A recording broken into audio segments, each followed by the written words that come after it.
Hey, and welcome back to the City Circuit Challenge of NBA Street on the PS2. We finally completed the Southern District, Southern Division, Southern Challenge, whatever it's called. And we moved on to the second boss battle, which is against a guy named Bonafide.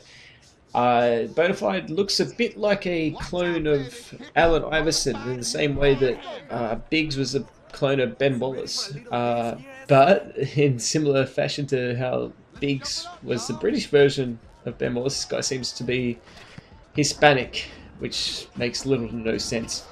But that's all good. I'm running with a squad of Jordan, T-Mac, and Alonzo Morning. We just won Alonzo Morning. We just won T-Mac the game before that as well. So this is, and I'd only just started using Jordan in the Southern District or Challenge or whatever. So it's a fairly new team. It's the first time I've run with all three of these guys, obviously. The team I'm going up against pretty much is a one-man show. If anything, it kind of reminds me of the Philly team, at least offensively. You have a big guy there. I don't know the names of his supporting cast. They never get referred to. I'm not even sure if they have names.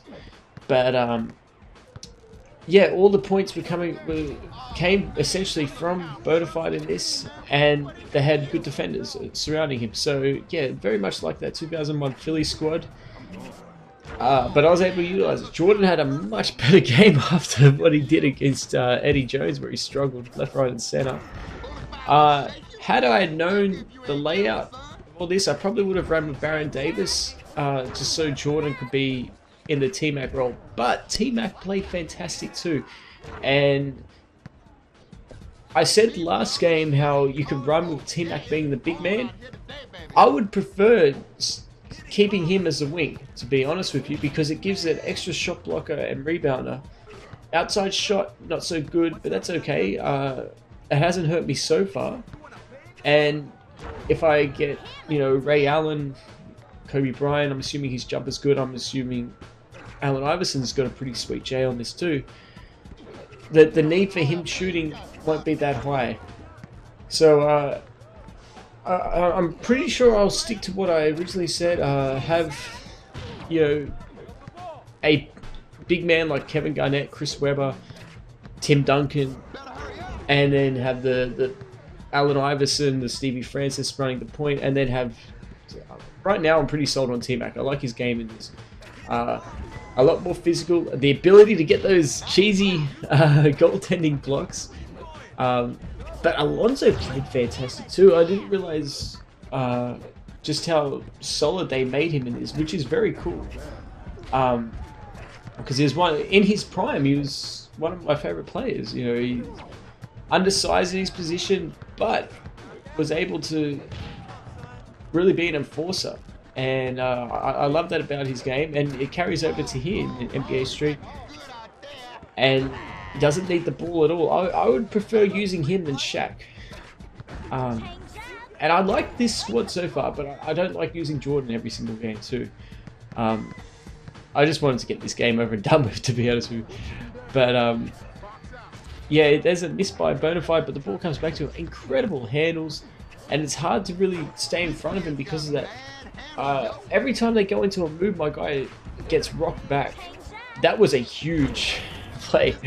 I don't like doing that. I definitely do not like getting a game breaker when I don't have possession, because I have to essentially be or accept the fact that they're gonna hit a three. If they hit a one, I'm absolutely ecstatic. But if they make a three, then all of a sudden that game breaker is only a 2-point difference advantage towards me, and that's assuming that I'm able to hit the three. But yeah, at this point I'm up 11-7, but their game breaker is nearly ready. So I'm considering this a very close game at this point. T-Mac with some soft shots. His 2-point range is a little bit leaves a bit to be desired, but that's okay. If he just plays like a Scottie Pippen type of role, and there's their game breaker, by the way, going off. But if he plays like a Scottie Pippen type of role where I'm not looking for him to score, he's just doing defense and dirty work, and that's fine. Here I am trying to dribble the clock down. I'm quite happy with this situation because I got that big guy on me. So if I put up a floater, that's a double. And there's what I wanted, Alonzo Morning getting the ball. Now I'm trying to run away with Alonzo, and I'm realizing his ball handling isn't that good, and neither is his speed, so he still would be susceptible to getting the ball stolen from him. There's T-Mac dribbling it out, and there he goes. That's exactly what I wanted. I put up a floater, missed it, Alonzo gets it, puts the dunk down, and I'm happy at this point. I'm up 12-8, I'm able to defuse their game breakers. Haven't been able to build anything towards a game breaker myself. And there's a steal by Alonzo. But this game, a little bit temperamental as to when it wants you to do things. Right now, it should go up for the dunk. I screwed that up. But how does T-Mac miss that? How does he miss that? He gets set up for an 8-footer that was open when he caught it. Decides to shoot it one-handed behind his head and bricks it. It's alright. I'm up by 3 at this point because they came back down and scored. But a 3-point lead is still better than a 3-point deficit. And had they have, well, that was a vicious block. But had they have hit their game breaker, it's a much different game. So right now, the game breakers are really what makes or breaks it. Hence the name, I'm assuming. But a little bit too much emphasis on that. But that's okay. That's all right. There you see me throwing the ball up for an alley-oop, and it hits the bottom of the backboard. I'm as annoying as that is, I'm happy that that happens. Far too often in 2K, you see the guys morphing through the backboard or through the rim or whatever, and they're still able to finish the play. And I'm very happy that a game 15 years ago was able to recognize the ball clipping the apparatus or whatever. So I'm happy that that actually happens. There's MJ with a nice block. So this squad is very good defensively, and I'm happy with that. It's more to my playing style. That's how I play in real life, and also how I play in 2K is very defensive. So obviously, I can't wait till I get Gary Payton on my squad. Maybe that's a point guard I'm going to be running with. And but that would be a good defensive squad when you think about it. Gary Payton, T-Mac, and Big Zo in the middle. That'd be fairly good. And those guys were all teammates in All-Star games and also the Olympics in 2000 when they were in Sydney. And I think that you can't call them the dream team, but that Team USA, that men's basketball team, was probably the best defensive team that's represented them in the Olympics. Obviously, you've got the Dream Team, which was fantastic, but they weren't the defensive powerhouse. But when you look at what they were able to do in 2000, you had Alonzo in the middle, Garnett at the 4, Vince Carter at the 3, and then a defensive backcourt of Gary Payton and Jason Kidd.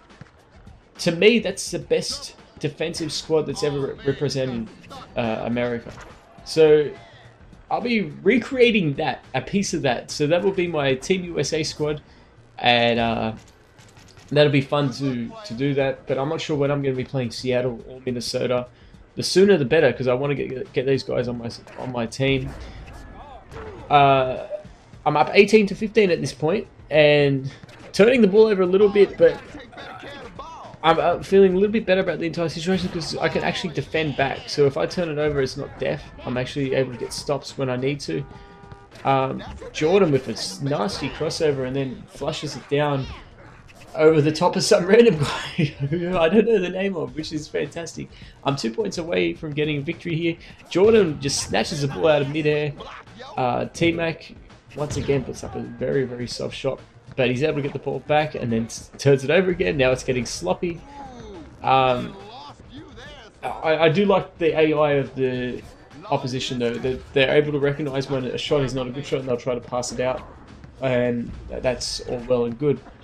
Bonafide there again, another block, and then another steal. So some bigger defensive plays. I've got Jordan here. I'm pretty much given up on attacking with T-Mac, and then as soon as I say that, he buries a jumper off a nice feed from Jordan. But yeah, I don't want to really put the ball in the hands of T-Mac. He's gone into jump shot mode, and I'm not too happy with that. So it's pretty much all Jordan at this point, but that being said, I'm only 1 point away, so I'm happy that and there's another steal. Teammate can finish this with a busted rim, and he does, and I'm able to blow them out 21-15. And I'll be progressing to the next region, which I don't know what that is yet, but I will be progressing, and I'll see you guys in the next video. My man Bonafide is the real deal, baby. Good pickup.